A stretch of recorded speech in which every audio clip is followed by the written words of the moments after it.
30 reviews en 30 jours. Yes sir. Yeah. En direct du Texas. Yes. Ni hao. Ça veut dire Ni ça, hao. non? Ouais, exactement. Tout à fait, nous sommes chez Tout nos à amis fait. les Rockets. Et Alex, il a mis le costume qui va avec, hein, car évidemment, quand on fait la review des Rockets, faut bien qu'on parle de Chine. Tchac. Faut bien qu'on parle de CM, de Daryl, de Twitter et de Hong Kong. Vous êtes sur les 30 reviews en 30 jours, la série préférée de votre joueur préféré, même s'il est confiné. On a déjà fait plein de franchises. La NBA n'est pas là, mais Trash Talk est bien là avec vous chaque midi. On vous envoie des petites vidéos. On sait aussi que vous envoyez des messages et on vous en remercie. Justement, on va s'occuper des Rockets. Installez-vous, prenez votre meilleur déjeuner possible. Je sens qu'on va bien se marrer. Ah oui, c'est la meilleure review. c'est Parce les que meilleurs. avant même les best. qu'on lance C'est des tueurs.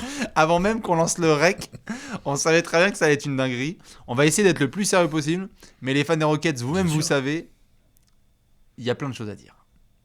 Il y a plein de choses à dire. Des toutes petites choses. Ouais, putain. Tout petit. Et donc, tout petit. forcément, vous le savez, dans plein de petites choses à dire, qui fait moins de 2m01, vous le savez, une review commence forcément avec un coup d'œil.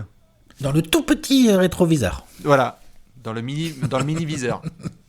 Nos amis les Rockets, quand on regarde les résultats, on voit 40 victoires pour 24 défaites, mais j'ai envie de dire qu'on en a absolument rien à foutre des résultats, parce que quand on regarde le coup d'œil dans le rétro, Alex, je ne sais même pas par où commencer. Je pense qu'il va nous falloir une nouvelle chaîne pour discuter de tout ça. Rockets Production. Franchement, Et ouais. toute petite production. Ouais. Tout petit. Fertita Unlimited. On commence forcément avec la pré-saison en Chine. Pré-saison en Chine. Daryl Morey se lance dans la géopolitique. Daryl Morey qui a fait Sciences Po, voilà. c'est connu. Il n'a pas hyper bien réussi. On peut dire que ça n'a pas hyper bien réussi. Donc le choix de GIF n'était pas très bon pour cette fois. Voilà, c'est ça. Ouais. Du coup, pré-saison un peu compliquée, hein, évidemment, pour les Rockets. Ça n'a pas empêché James Harden de débarquer en début de saison en mode Sale. bonjour. Alors en fait, la saison dernière, j'étais Alors, en je vous 37, explique. 8, Ouais. 9. Mais je vais faire mieux là.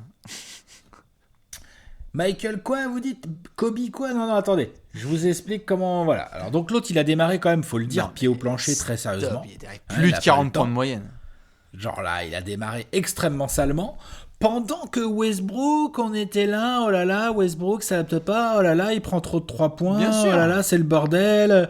Avec les haters qui nous disaient, on vous l'avait dit, c'est pas possible, Westbrook Harden, ils peuvent pas jouer ensemble, tout ça. Ah tout ça. de toute façon, c'est simple, hein, quand on voit le début de saison, on a le premier match là, qui est face aux Bucks, où tu joues bien mais tu perds, mais on a surtout ce cataclysme à Miami, où on fait, oh putain, la saison des Rockets va être géniale, ça fait 10 jours que la saison a commencé, il y a déjà plus 60 dans le premier quart-temps. Ah oui, non, Miami, sale. C'était hyper sale, enfin je veux et dire, c'était une branlée, on s'est dit putain, si les mecs le match du dimanche, ils sont pas sérieux, le match du week-end à Miami, qu'est-ce que ça va être toute la saison? Voilà, sauf que derrière ce match à Miami, ça enfile une série de victoires énormes. Exactement. Hein, bon, pas forcément des énormes équipes, mais quand même des équipes qu'il faut battre. Il y a du Non, Clippers, quand même, il y a du si je dis pas de Clippers, ouais, bêtises. quand même, avec Harden. Il y a du phénoménal. Pacers. Attends, il y a Pacers aussi, non? Tout à fait, si, il y a Attends, Portland. je m'ouvre le calendrier là, mais Si, ça si, il y a galère un peu Portland à aussi. s'ouvrir. Ouais, c'est ça. Il y a Clippers, Pacers, Wolves, Blazers en fin de série. Avant, il y avait Pelicans, Bulls. Ouais, c'est une série de 8 quand même. Bien hein. sûr. Donc là, on se dit, oh là là, James Harden, on est là, on fait, mais lol, mais James Harden, mais c'est un grand malade. On en a fait un apéro. Voilà, exactement. Là, l'un des joueurs les plus clivants du moment, si ce n'est le joueur le plus clivant du moment. Et puis, le mois de décembre, je le qualifierais de plutôt bon. Hein. Franchement, ça gagne en décembre les Rockets. Ça va, il y a des matchs qui sont assez importants, va, qui hein. sont remportés tout à fait. On voit déjà des matchs qui sont un peu mieux balancés entre Westbrook et Harden. On a Westbrook qui en fait va commencer à passer en mode supernova à partir de mi-décembre. Hein. Ouais, à partir de mi-décembre, Russell Westbrook Là, commence réellement sa saison. Ça y est, il a On enfin rigole plus du déménagé, donc il lui manquait encore 2-3 trucs administratifs, mais il est clairement passé d'OKC à Houston à partir de mi-décembre.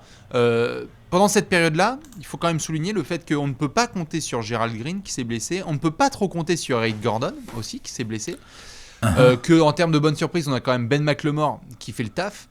Isaiah Hartenstein qui a fait aussi quelques petites mixtapes fort sympathiques, mais Ouais, Austin Rivers. Mais c'est difficile de passer 10 jours de suite sans que les Rockets soient trending parce qu'il y a quelque chose qui nous a cassé les couilles. Voilà. Et puis, au-delà même des résultats, je veux dire, bon, 40 victoires, 24 défaites, ils sont 6e de l'Ouest au moment où on parle. Mhm. Mais dans l'absolu, ils sont à quoi ? Ils sont pas si loin que ça des Clippers qui sont 2e. Ah oui, bien sûr. Bien sûr. T'as 4 pages d'écart. Donc, bon, c'est pas. Les résultats purs en eux-mêmes sont loin d'être cataclysmiques ou quoi. Non, bien sûr. C'est plus la manière, la façon de jouer qui ont vraiment posé des vraies questions. Déjà, il y a eu des matchs là en janvier, quand James Harden a commencé un peu a eu un petit coup de mou là. Un sacré coup de mou, ouais. Il y a eu des trucs immondes, Ah, vraiment. des immondices. Ouais, à Orlando, je crois, il y a eu du 0-11 à 3 points, ils en ont pris 60. Il y a eu un 1 sur 17 un soir là. Enfin, il y a eu des immondices. Ouais. C'est Rick Gordon, pardon, qui était à 0-11, je crois, 1 sur 11 à 3. Voilà, il y a vraiment eu des trucs où le côté jusque-boutiste des Rockets nous a saoulés. Ouais. Et puis les mecs, plutôt que de mettre un peu d'eau dans leur vin ou quoi, les mecs ils arrivent à la dette. C'est ça un peu, non ? Oui. Quoi, qu'est-ce qu'il y a ? Non, en fait, c'est juste qu'avant qu'on arrive à la guerre nucléaire, là, qui s'appelle la trade deadline, où en fait c'est Arthur et les Minimoys, épisode 3. Avant d'en être là, il y avait un point intéressant que tu soulignais, c'est dans la manière, il y a des choses qui nous déplaisent. Tu vois, quand on regarde en décembre certaines défaites, on se dit, bon, en soi, il y a de la victoire, tout à fait. Tu regardes les bilans des Rockets, tu te dis, bon, ça va. Mais il y a un moment où tu as défaite à San Antonio, c'est le Lonnie Walker game. Donc tu sais, pendant une semaine, on a parlé des Rockets, on était là, quoi, scandale, dunk annulé, etc. Tu regagnes des matchs derrière. La défaite suivante, c'est Bjelica qui te défonce au buzzer. Ouais. Tu regagnes des matchs, tu perds contre Détroit. En fait, il y a eu une ou deux fois, en effet, comme tu as dit au début de saison, de la streak, mais il n'y a pas eu ce sentiment de « Oh putain, les Rockets sont vraiment au même niveau que les Lakers, Clippers et Bucks », et c'est là que ça nous mène notamment à cette situation autour de la trade deadline. C'est ça, parce que je te dis, à la deadline, là où on s'attendait à soit un truc calme, soit un truc à la Morey qui a du sens, enfin, je veux dire, un essai de tenter un coup, tu vois, genre moi, je m'attendais plus à un package improbable pour aller pécho une star ou quoi. Non. Absolument pas.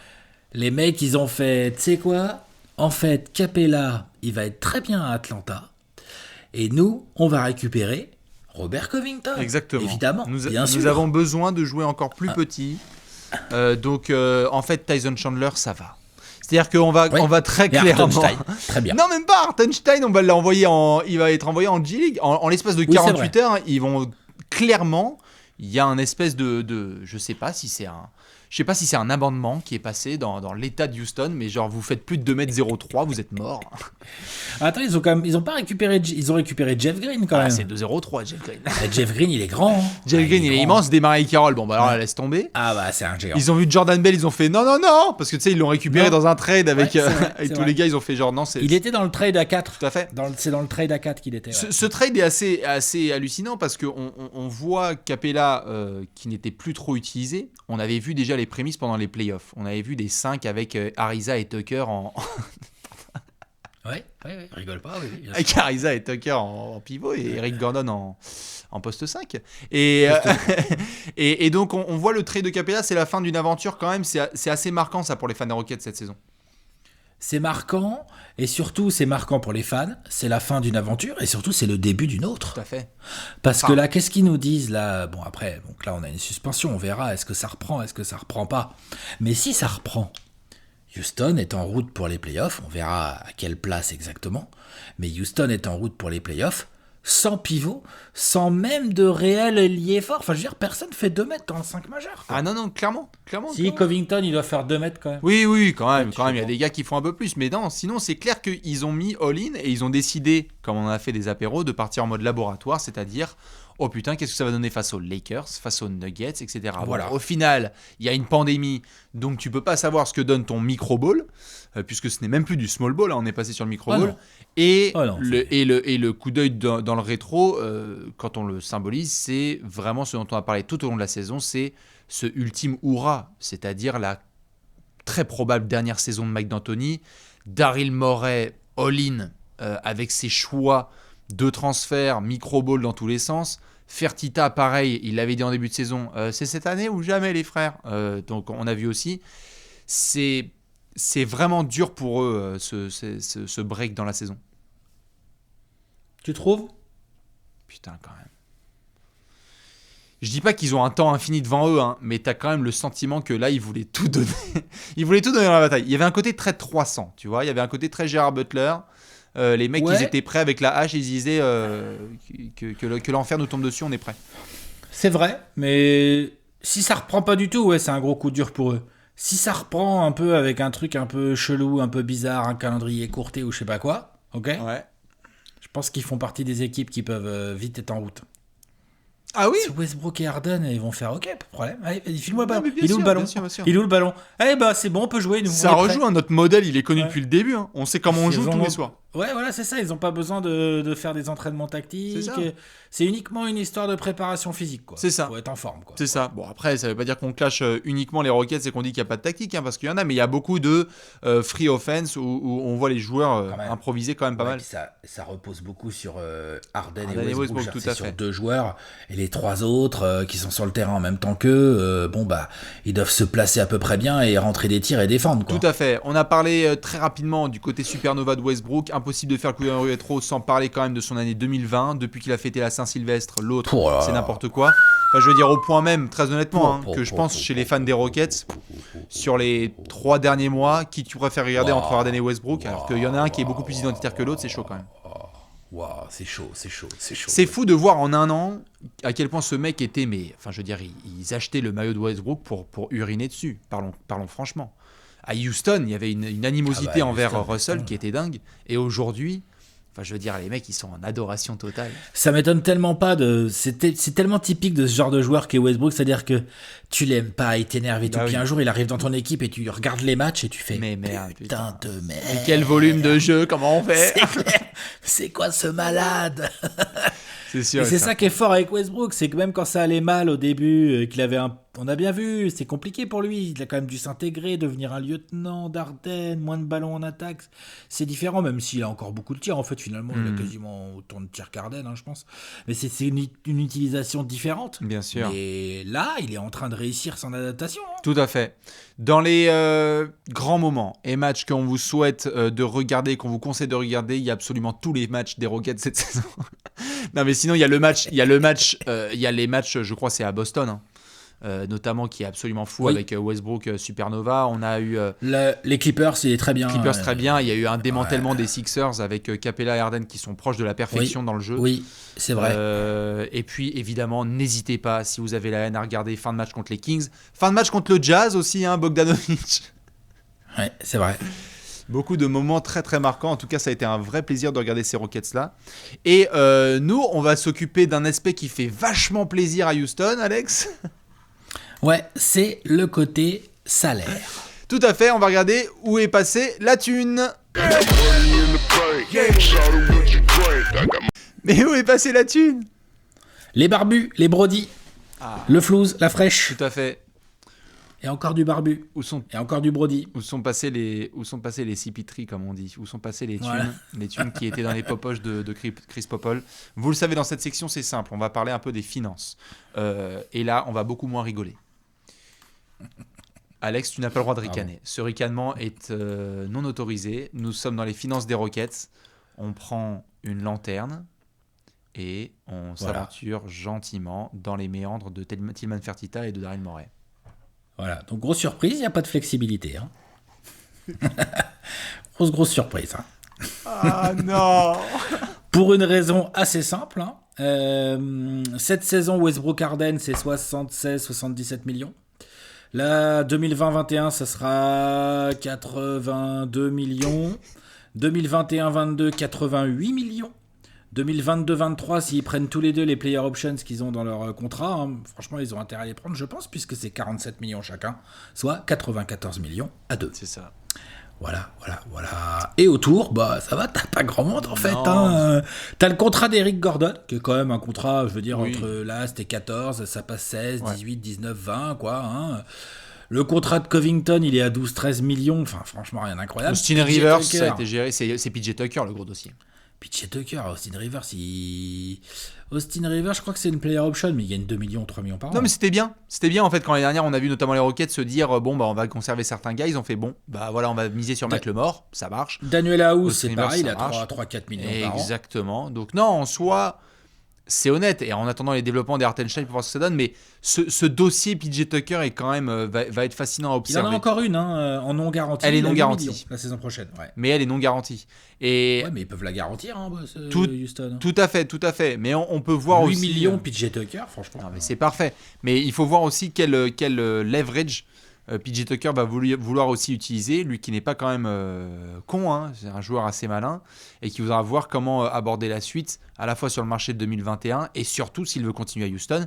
Parce que dans les propos, il en a parlé notamment récemment du fait qu'il aimait beaucoup avoir joué avec des Harden, des Westbrook et compagnie, mais il y a eu aussi un changement dans son utilisation et il y a combien de mèmes, Alex, on a envoyé en voyant PJ Tucker qui allait jouer pivot et devoir se farcir Joel Embiid, Nikola Jokic. Enfin, c'est chaud, quoi. Le rôle de PJ Tucker, d'un point de vue tactique, est immense, et c'est clair qu'il n'est pas reflété dans la grille de salaire. Après, ils ont fait un choix, Houston, ils ont dit star. Ils ont fait le duo des deux buddies là, sur la ligne arrière. Starfoula. Ils les payent de ouf. Deux joueurs qui ont 30, 31 ans environ, deux anciens MVP en quête de bague. Est-ce que c'est la bonne stratégie ? En 2022-23, là, quand ils auront tous les deux 33, 34 piges et qu'ils prendront 95 millions à deux, bon, on verra. On verra, tout à fait. On verra. De toute façon, l'objectif... We'll see. Voilà, we'll see. Mais on savait aussi que l'objectif d'un garçon comme Daryl Morey, déjà dont on ne sait pas quel va être le futur à Houston. Non, c'est pas aussi si les décisions qu'il prend là, tu vois, le côté genre micro-ball, on y va, on va voir s'il va être prolongé, s'il va être, en tout cas s'il va être conservé à Houston. C'était aussi une manière de rattraper ce qui avait été fait il y a 1 an et demi avec le contrat de Capella et de Chris Paul. Je veux dire, on a vu un rétropédalage de Daryl Morey en l'espace de 18 mois. Tout à fait. Je pense aussi que ça a été poussé, ce rétropédalage a été poussé par le fait que Chris Paul s'était pas si bien intégré que ça dans le vestiaire des Rockets. Moi, j'en reste persuadé. Ah ouais ? Je pense qu'Harden, il avait envie d'avoir son buddy. Ouais, moi je pense, ouais. Je pense que... moi, je pense que ça allait. Ah ouais, moi je suis pas sûr. Disons qu'il y a eu des, non, mais il y a eu des embrouilles, mais c'était si bien intégré. Je sais juste pas si c'est la formulation. C'était assez bien intégré quand même à Houston. Intégré, ouais, enfin dans le sens où je suis pas sûr qu'il copinait tant que ça avec Harden. Ah oui, là je suis d'accord. C'est un problème à Houston. Ouais. Alors que Westbrook, Harden, c'est les buddies, c'est machin. Donc en gros, Morey, il a lâché des pics de draft, mais grosso modo, plus ou moins pour le même salaire, il a eu Westbrook par rapport à Chris Paul. C'est ça. Je suis pas en train de dire Westbrook c'est mieux que Chris Paul ou quoi. Je dis juste Murray a fait ce choix. Voilà. Donc forcément Daryl, on va voir ce que ça va donner financièrement, mais il y aura des gros dossiers sur lesquels on devra se pencher. Pas beaucoup de flexibilité chez nos amis les Rockets. Aucune. Voilà, c'est all-in. On s'est débarrassé du contrat de Capella. On a essayé de faire comme on pouvait et donc forcément, on a par contre sûr et certain une assurance qui est quand même assez chouette. C'est que le deal de Covington, il est quand même sur la durée comme tu l'as dit, et donc forcément ça veut dire que la saison prochaine, quel que soit le coach, parce que ça aussi ça va être un autre point finance dont on va devoir se pencher, tu auras quand même Westbrook, Harden, Covington. Gordon, Covington. Quand même. Normalement, Tucker et House, tu les as sur, tu les as l'année prochaine. Donc, quoi qu'il arrive, sauf cataclysme, sauf double pandémie, on devrait avoir quand même chez les Rockets une nouvelle saison qui démarre avec des gars sérieux, quoi. T'as de l'agent libre, hein, t'as du Caboclo, du Tyson Chandler, Oui. je crois ils ont Thabo Sefolosha aussi sous contrat. Enfin, tu vois, ces mecs-là vont Oui, être et agents puis libres. Jeff Green et Desmarais Carroll, ce sont des essais. Jeff Green doit être agent libre aussi, j'imagine. Desmarais Carroll aussi. Ouais, non, tout ça, c'est agent libre. C'est fou comment ils ont fait leur salaire. Écoute, c'est comme ça, c'est la technique. C'est des fous. Tout à fait. Fous. Sans parler évidemment de Chris Clemons aussi, qui a été un des petits Gérards dont on pourra parler par la suite dans cette review des Rockets. On va aller dans un bureau maintenant. On est allé dans le bureau de Timon Fertitta, on va aller dans le bureau de Mike D'Antoni. Est-ce que tu es prêt ? C'est comme ça, c'est Mike D'Antoni. Exactement, on va tout de suite faire le point tactico-technique.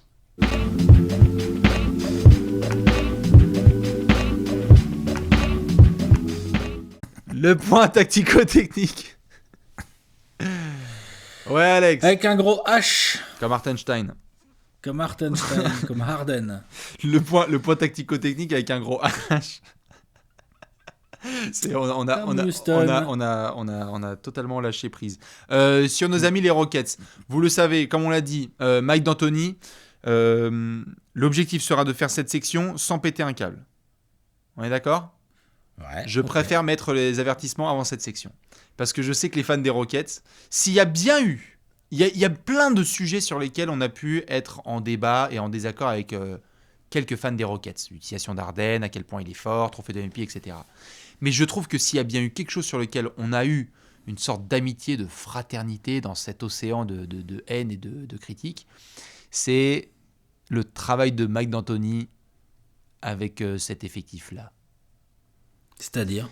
Bah, ok, super pour la saison régulière, bien joué fraté, mais on aimerait bien voir vraiment du jeu au niveau des playoffs et une évolution dans l'utilisation des joueurs. Il y a eu quelques exemples avec l'utilisation de Westbrook. Tout à fait. Donc ça, c'était pas mal. Oui. Mais après, le micro-ball... Ben là, le truc, c'est que le choix très tranché qui a été pris au moment de la deadline implique des choix tactiques obligatoires. Daryl Morey en a même parlé, il a dit ça serait peut-être pas passé comme ça avec tous les coachs, mais grosso modo, quoi, il a dit à Mike D'Antoni, je t'enlève ton pivot, l'autre il a fait ok, vas-y. Oh non. J'adore Mike D'Antoni. Ça fait beaucoup là, non ?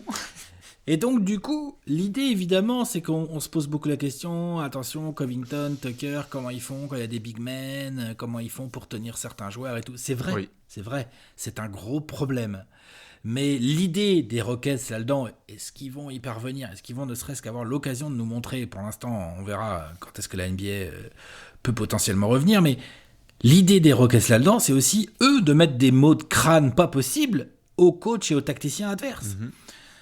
C'est-à-dire, ils ont une belle attaque cette année, les Rockets, en termes d'efficacité. Oui. À regarder, ça se discute. Mais en termes d'efficacité, franchement, c'est dans les 3-4 meilleures attaques de la ligue, clairement. Tout à fait. Ils ont changé la pace. Ah bah, Ça jouait quand même beaucoup plus lentement avant Westbrook. Maintenant, avec Westbrook, ils ont évidemment, et c'est logique, amené des choses que...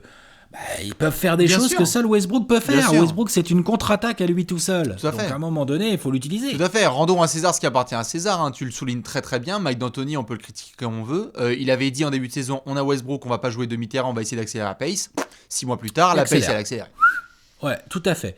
Ensuite, ils vont jouer tout petit, donc ils vont jouer très fer à cheval, comme on a pu voir un peu là, avant qu'il y ait une suspension de la compétition. On a vu des attaques fer à cheval, vraiment fer à cheval quoi. Un fer à cheval quoi, autour de la ligne à 3 points. Tu le fais vachement bien. Non mais c'est fou, quand il pense c'est fou quand même. Et donc vraiment avec des lignes de drive pour Westbrook, pour Harden, avec un Westbrook qui s'est mis à faire des choix meilleurs, à moins shooter à 3 points. Bon, Harden, ça n'a pas été forcément sa période la plus prolifique. Il a beaucoup continué à prendre du step back et tout. Moi, j'aimerais voir Harden plus agressif vers le cercle. Ah bah ça... J'aimerais que Mike D'Antoni ait vraiment l'autorité nécessaire pour dire à Harden, mec, gros, t'as refait là. S'il te plaît, quoi. S'il te plaît, attaque-moi ce cercle. Refais cette phrase. Tu vois bien ce que je veux dire, quoi. Je pense qu'il y a vraiment un truc à travailler. Donc Mike D'Antoni là-dessus, mais même Harden a des reproches à lui faire là-dessus tactiquement. Je suis désolé. Non mais bien sûr. Il est trop fort. Mais... Techniquement, il est incroyable. Mais de temps en temps, il est trop avec des espèces d'idées toutes faites et il veut pas sortir de son plan de jeu. C'est débile. Complètement. Là où je te suis, c'est qu'il y a eu vraiment des défaites où tu te tapes la tête contre le mur, que tu sois fan des Rockets ou fan de basket d'une manière générale, parce que tu te disais à qui que soit la faute, que ce soit, on puisse dire que ce soit à D'Antoni ou à Westbrook ou à Harden, parce que chacun a eu son lot de conneries. Il y en a eu.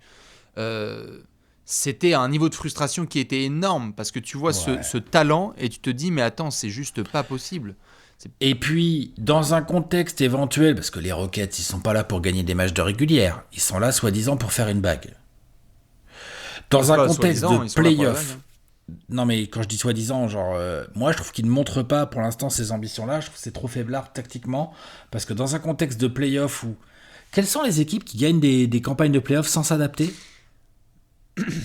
À part les Lakers de 2000, parce qu'ils avaient Shaq, et que effectivement t'en as rien à foutre, Non, mais- vas-y roule. Non mais Tu vois, genre, ok. non, mais Mais je sinon, suis d'accord. Faut bien t'adapter. Je suis d'accord. tactiquement. Normalement, tu dois t'adapter. Et normalement, tu as deux Des petites joueurs. choses. Tu as deux joueurs de niveau ex-MVP et de calibre MVP qui ont montré qu'ils pouvaient un petit peu s'adapter. On a vu Westbrook s'adapter grave. à OKC quand il y a eu Paul George qui avait besoin d'avoir un peu plus le ballon. Là, de laisser la place à Harden puis ensuite de prendre la suite.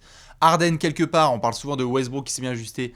Harden, quand il a sa période de moins bien, ok, certes, en effet, il y a eu une période de moins bien et où il a beaucoup croqué. Mais il y a eu aussi de la part d'Harden des moments de bon, Westbrook, en fait, là, il est trop fort. Ça sert à rien que je dribble 8 fois là. Dès qu'il y a le rebond, je lâche la balle à Russ et je laisse Non, faire. Mais ça, j'ai pas de reproche là-dessus. Moi, ce serait plus sur des petits trucs. C'est de temps en temps, il y a eu des matchs. T'as parlé de défaites dégueulasses et tout. C'est des défaites dans lesquelles, juste, ça m'a énervé de voir Harden et d'Anthony aussi incapables d'un petit ajustement. Mais bien tu sûr, vois, mais je genre. suis d'accord. Genre, au lieu de faire 3 sur 14, putain, fais 3 sur 9. Et les 5 autres, là, tu les as pas pris, tu m'as drivé ça et t'as été où chercher des lancers, mettre un petit lay-up, j'en sais rien, je m'en fous. Je suis totalement d'accord. Et Ça va, c'est ce quoi. qui fait qu'on a Ça, toujours. il peut le faire. Tout à fait. Et c'est ce qui fait qu'on a toujours cette image par rapport aux Rockets qui est chiante d'un point de vue tactique. Mais Ouais. j'ai quand même ce sentiment qui reste encore trop présent dans la tête des Rockets où les mecs doivent se dire on a buté combien de fois sur les Warriors, ça y est, la place elle est libre. On y croit plus que never. C'est notre dernier hurrah. C'est le Mike D'Antoni plus James Harden basketball suprême. Allons-y. Et au moment où ils se sentent chauds, il y a Covid-19. Ça, c'est vrai. Non mais je veux dire, par là, c'est aussi, cette saison, c'est aussi l'apex d'un projet qui date depuis combien d'années, quoi. Ah, bien sûr, bien sûr. Et donc, tactiquement, je crois que, comme on a parlé maintes fois sur cette chaîne, c'est terrible, mais on est en demande d'ajustement, mais je crois qu'on fait face à des entêtés, mais à un niveau d'entêtement. Oui, mais ça m'attriste un peu parce que je trouve ça hyper excitant leur projet. Moi, le micro ball, C'est tiny incroyable. ball, j'ai envie de voir ce que ça peut donner sur des séries. Je suis un peu sceptique, mais je veux bien voir ce que ça donne sur des séries. Je crois au côté, tu vas obliger les coachs adverses à s'adapter par moment, c'est sûr. clair. Mais si toi, sur des micro-trucs individuels, tu n'es pas capable, en cours de match, de faire des choix un petit peu meilleurs, notamment offensifs, je pense à Harden, je pense que tu vas te faire baiser. Je suis bien d'accord. Ça reste en tout cas le Mike D'Antoni Basketball. Dites-nous ce que vous pensez de cette saison à Houston. Beaucoup de choses, beaucoup trop de choses à dire. Et on aura l'occasion dans la question de la mort d'en reparler peut-être un peu plus en détail. Il s'agit peut-être, on a peut-être vu le dernier match de Mike D'Antoni à la tête des Rockets. On se verra tout ça. On le savait, il n'avait pas été prolongé en début de saison dernière. Nous, Alex, on va se poser une grosse question. Allez, the question of the death. C'est l'heure de la question de la mort.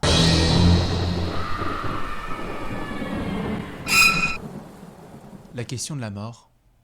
La pregunta de la muerte. Houston, Houston, Houston, Houston. Tout à fait. On ne chuchote Ah même là plus. là. On ne chuchote même Non. plus. Là, à Houston, Non, on non. gueule, on hurle, on essaie de se faire de la C'est place. la fête à Houston. Tout à fait. C'est la grosse stuff. La question de la mort. Plein de questions à se poser à Houston. Est-ce que ça peut marcher, Harden Westbrook, avec un seul ballon? Non, ce n'est pas ça la question de la mort. On a vu que ça pouvait en soi, sur certaines séquences, sur certains matchs. Non, là, la question qu'on se pose, c'est quand on dézoome et qu'on regarde le projet au global.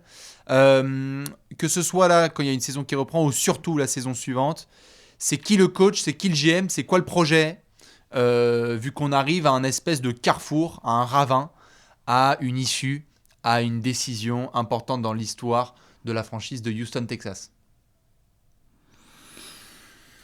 Compliqué, c'est compliqué. Ils vont avoir des gros choix à faire dans tous les sens. C'est chaud, hein. Autant il n'y a pas de flex donc au niveau financier sur les joueurs, ça on a compris. Puis de toute façon, pour l'instant, qu'est-ce que tu vas faire? T'as Westbrook, t'as Harden, t'as pas tradé ces mecs-là, enfin, je pense pas en tout cas. Non. Par contre, bon, évidemment là, avec la suspension, Covid-19, tout, on sait pas trop à quelle sauce on va être mangé en termes de reprise NBA. Oui. Mais imagine, fin juin, ça reprend, playoff un peu écourté, machin, nanana, mais quel que soit le résultat, en fait, de ces playoffs, sauf si ça gagne avec une manière incroyable, par exemple. Mais bon, Ouais. je te cache pas que c'est peut-être pas là-dessus que je vais mettre mon billet, moi, perso. Mais sinon, Mike D'Antoni, il est plus le coach des Rockets en 2020-2021. Non, ça, je pense qu'on arrive en bout de course. Clairement. Et est-ce que Moret, entre Shin Hong Kong, les choix tranchés à la deadline, les contrats bloqués et tout, est-ce que Moret est conservé? Je pense pas non plus. Enfin, je veux dire, Ces questions sont tout à fait pertinentes et on va les tacler. Mais pour y répondre, il faut, je pense, déployer le mode d'emploi auprès des gens et donc rappeler qui, depuis 1 an et demi, est à la tête des Rockets. Monsieur Tillman Fertitta. C'est, selon moi, un des sujets dont on parle le moins et dont on devrait parler le plus. C'est à quel point cette bascule Leslie Alexander, Tillman Fertitta a chamboulé les choses. C'est-à-dire qu'on a un proprio qui a eu un impact assez fort sur les décisions du management. Donc on sait, quand il y a des nouveaux proprios comme ça dans les franchises, souvent on se dit, bon, c'est quoi comme type de propriétaire ? C'est un propriétaire à la cubane, où le mec il est donné dans tes dossiers tout le temps, ou est-ce que c'est un propriétaire à la Spurs, où le mec il te laisse faire ton business et puis à la prochaine, tu vois. On a vu avec les Rockets sur quel modèle on était, et donc quand tu poses la question par rapport à Daryl Morey, pour qu'il soit tège, il faut que ce soit prési ou proprio qui prenne la décision. Bien sûr. Moi, je pense tout à fait que là, on arrive proprio même, ça ne vient que du voilà. proprio. Et donc, tout à fait. Et donc, du coup, personnellement, je pense que on arrive en bout de course pour le duo. Je sais pas toi, mais je pense que là, on y est là. Je pense aussi. Et je pense que sauf à avoir des résultats incroyables lors d'hypothétiques playoffs, je pense que ça dégage les deux. Ah là là, putain. Je pense que Tillman Fertitta est de ce genre-là. Je serais pas étonné non plus. Et je suis pas sûr que ça soit bien pour les Rockets. Ouais. Je suis pas persuadé. Comment ça ? Daryl Morey, on aime, on n'aime pas. C'est quoi les Rockets quand il les reprend, Daryl Morey ? Ah non, mais bien sûr. Ah non, mais il a fait un travail incroyable. Tu vois ce que je veux dire ? Bien sûr. Mais c'est tout le...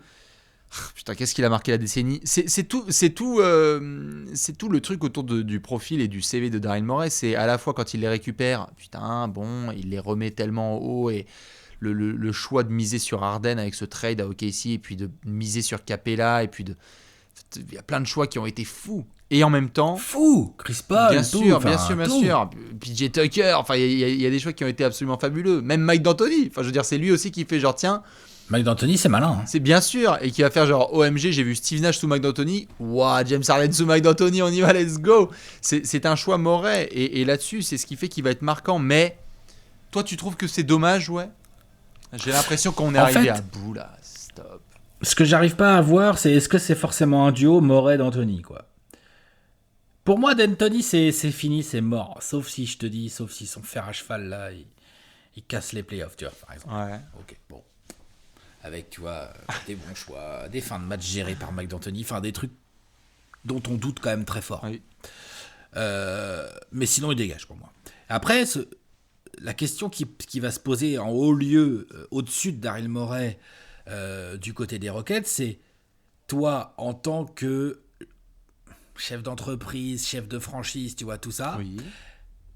tu demandes à ton GM de dégager ton coach, ou ton GM est d'accord avec toi. Mais est-ce que, en fait, t'as pas une autre solution qui est de dire allez, ça dégage, le GM, le coach, ça dégage, et tu prends un autre GM avec qui tu as discuté d'un projet sportif, et c'est ce GM qui mettra un nouveau coach. Totalement. Moi, je pense... Donc c'est différent. Tout à fait. Je pense que la meilleure chose pour moi à faire, c'est qu'il n'y ait plus les deux. Pour la raison suivante. C'est que si tu gardes Daryl Morey, pour moi, on est sur un GM qui est tellement obnubilé par sa façon de voir le basket, analytics, le 3 points, la pénétration, un jeu qui est beaucoup trop statistifié et qui n'est pas assez dans le high test, dans le nose, tu vois, dans des choses qui dépassent le cadre numérique, que du coup, le choix du prochain coach, il va être fait sous ce prisme-là.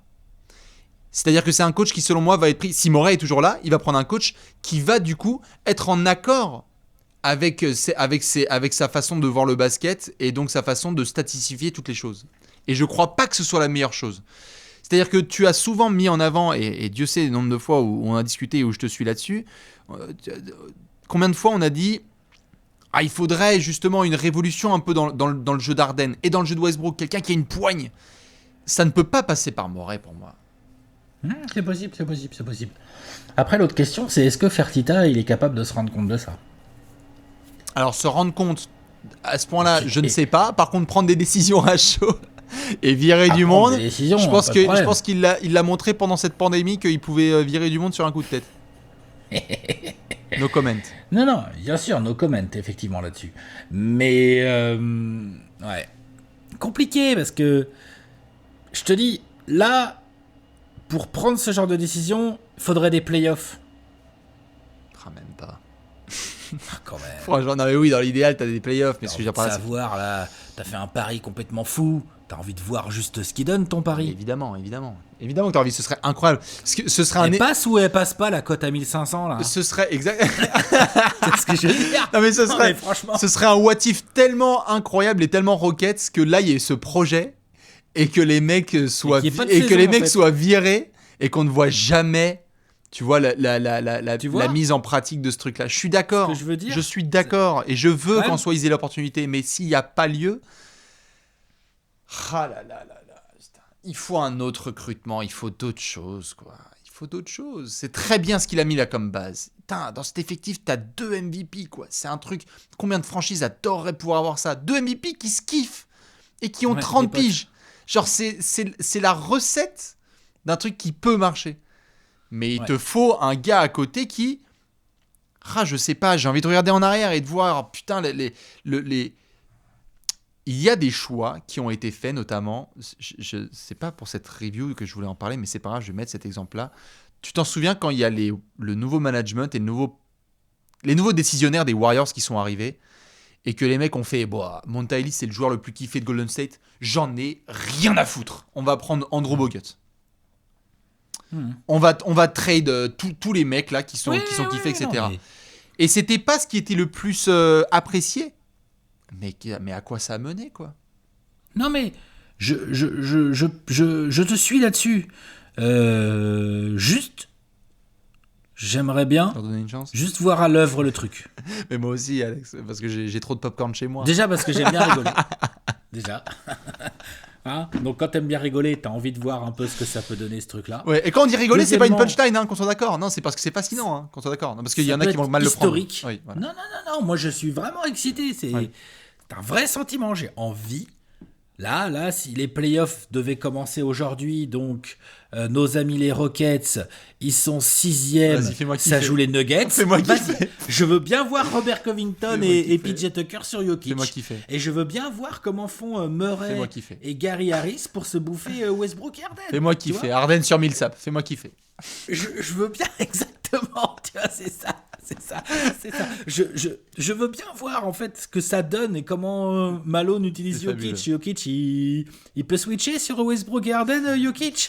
C'est comment en fait l'affaire? Tu vois ce que je veux dire? Fais-moi kiffer aussi Rivers sur Miles Plumlee. Fais-moi kiffer. Voilà, c'est ça. Donc moi j'ai trop envie de voir, juste pour voir, genre est-ce que Denver débarque et leur met 4-1 et on fait ok, bon bah lol, tiny ball mon cul, et là tu sais que Mike D'Antoni est parti et que probablement Daryl Morey peut dégager, ou est-ce que les Rockets ça soulève les Nuggets et puis derrière, allez soyons fous, ça soulève les Clippers, tu vois?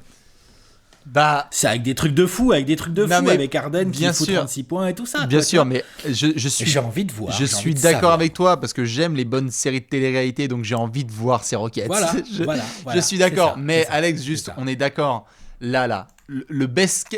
Là, quand t'as poussé loin, là, on a dit, waouh, allez, ça froisse les Nuggets, et après tu sors les Clippers. Bon. Non, sortir les Clippers, c'est chaud. Non, mais attends, je suis en train de pusher ton truc au max, là. C'est-à-dire que tu froisses les Nuggets et tu sors les Clippers. Donc ça veut dire quoi? Que t'affrontes potentiellement, je sais pas, genre les Lakers?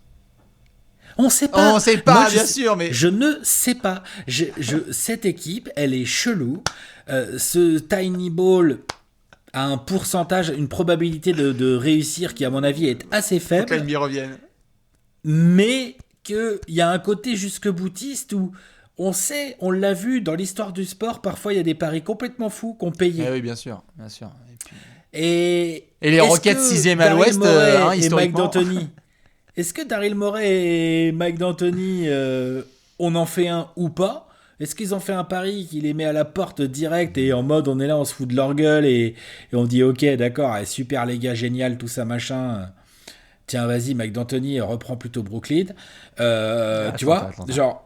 Atlanta, vas-y. Ou Atlanta, ouais. Ah, ça y est, l'autre, il veut Trae Young, John Collins, Mike D'Antoni, ok. Ouais.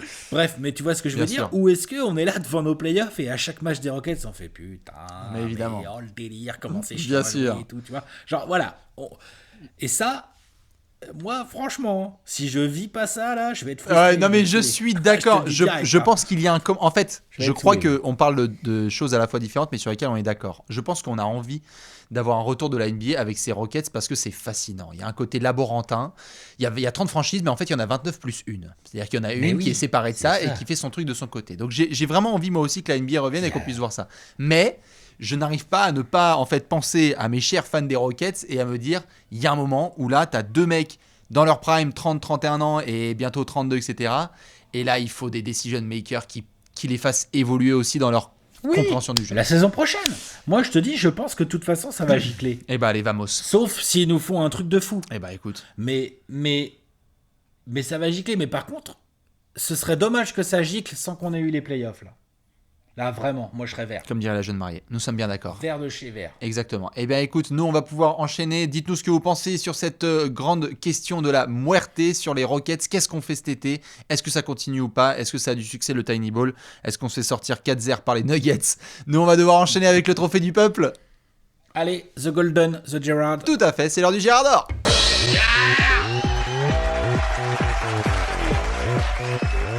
Le Gérard d'or, le Gérard d'or. Ouais, Alex, la spatule, on s'applique. Moneyball, magnifique. Alex qui a donc lancé une machine à laver, vous l'entendez dans le fond. Non, c'est pas les éboueurs, ça, c'est les mecs qui nettoient. Ah, c'est la voirie, C'est la voirie qui nettoie. c'est ça. Qu'est-ce qu'on les entend bien? Et pourtant, je suis haut. On en les étage. entend vachement bien, donc n'hésitez pas à Bref. envoyer des cœurs aux copains de la voirie. Nous sommes sur le trophée du peuple, c'est le Gérard d'or. Vous le savez, c'est un trophée qu'on distribue tous les ans à un joueur qui nous a fait kiffer et qu'on a hâte de regarder. Alex, sur ces reviews et sur cette review des Rockets, qui est ton Gérard? Monsieur Robert Covington. Rocco. Pour les intimes. Qui est, comme on le disait à l'instant en off, tous les deux, là on le disait, c'est le plus gros pari des Rockets cette année dans le cadre de ce qu'on a décrit là pendant la question de la mort, c'est-à-dire cette espèce de coup de poker insensé, quoi. Qu'ils ont fait là en tradant Capella, ils ont mis Covington à la place. C'est-à-dire que Covington débarque avec ce rôle de 3&D, mais sur le poste 3, le poste 4 et le poste 5. Quoi. C'est plus du tout comme avant. Pardon, c'est Donc ça.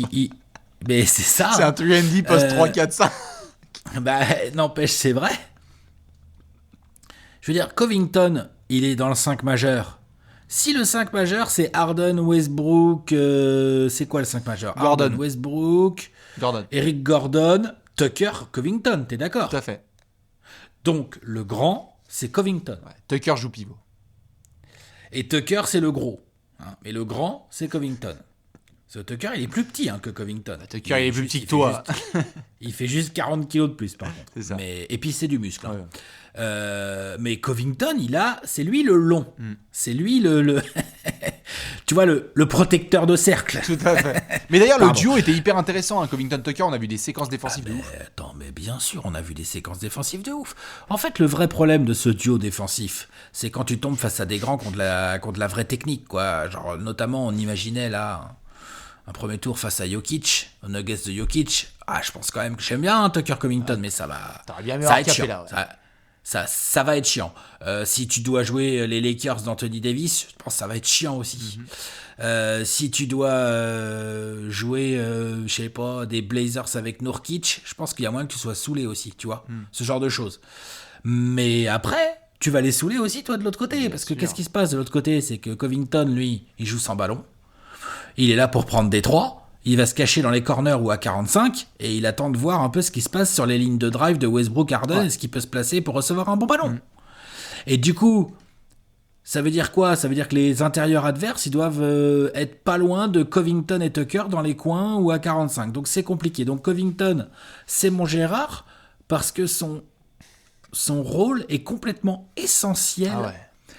Sa compréhension tactique, sa compréhension du jeu en temps réel vont être des critères essentiels de l'éventuelle réussite des Rockets si jamais il y a des playoffs. Je suis bien d'accord. Covington, il Voilà. avait un statut de Scottie Pippen à la Robert. trade deadline. C'était ouf. T'as l'impression que le mec était un multiple Hall of Famer, là, c'était... Mais bon... Ah bah, t'as l'impression que le mec, genre, LeBron, Kawhi, il lockdown. C'est ça, t'as l'impression. c'est ça. Ouais. Houston a passé un step avec Covington. Mais bon, quelque part, dans leur système, c'était parfait. Mais son rôle est Et crucial. son rôle est crucial, tout à fait. Et il est sous contrat, donc c'est vrai que ça va être hyper intéressant à regarder. Rocco, il fait partie des joueurs à surveiller, tout à fait. Moi, je vais partir sur Ben McLemore. Ouais.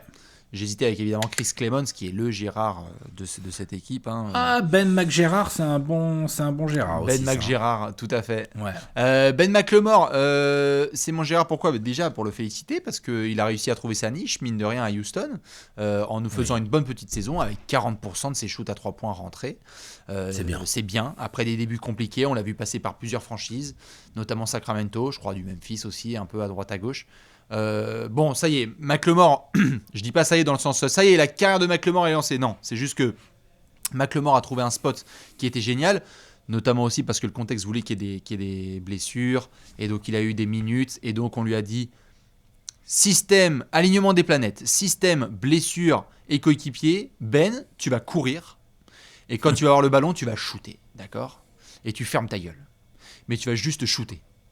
Et c'est ce qu'il a fait, il l'a fait avec qualité. Moi, ma question maintenant, c'est quoi la suite ? Est-ce que McLemore, c'est un mec qui va retomber dans l'anonymat à cause soit des soucis dont on a parlé en interne à des Rockets, parce qu'il y a un nouveau coach qui ne l'utilise pas ? Parce que combien de gars on a vu sous Mike D'Antoni devenir des craquitos, quoi. Avec Kenneth Farid, il était en 20-10 il y a 1 an et demi avec Mike D'Antoni. Ben McLemore, c'est le joueur que je vais surveiller parce que soit il arrive à se faire une petite niche en NBA, en étant un joueur qui met 40% de ses 3 points, en apprenant à défendre encore mieux, en étant bon, voilà, tu peux te faire une place. Tu peux regarder des mixtapes de Danny Green, de Joe Harris et te dire, j'ai peut-être un rôle dans cette NBA, dans ce rôle-là. Oui. Pas de star, peut-être de buzz de draft, mais au moins j'ai un rôle de 3&D, donc à surveiller. Ou sinon, il peut aussi totalement tomber dans l'anonymat, se faire dépasser par d'autres 3&D, et ce sera juste une année One Hit Wonder dans des Rockets qui étaient un peu bizarres, quoi. Ouais, c'est possible. Donc je Ça vais va être surveiller intéressant Ben à de très surveiller. près, parce qu'il y a un bout de talent et il y a un sacré poignet, donc voilà, Monsieur Ben McLemore, ce sera mon Gérard. Pour Alex, ce sera Monsieur Robert Covington. Vous pouvez prendre PJ Tucker, Isa Hartenstein, Chris Clemons ou d'autres joueurs. Nous, Alex, on va finir avec une dernière section. Un projostic. C'est l'heure du projostic.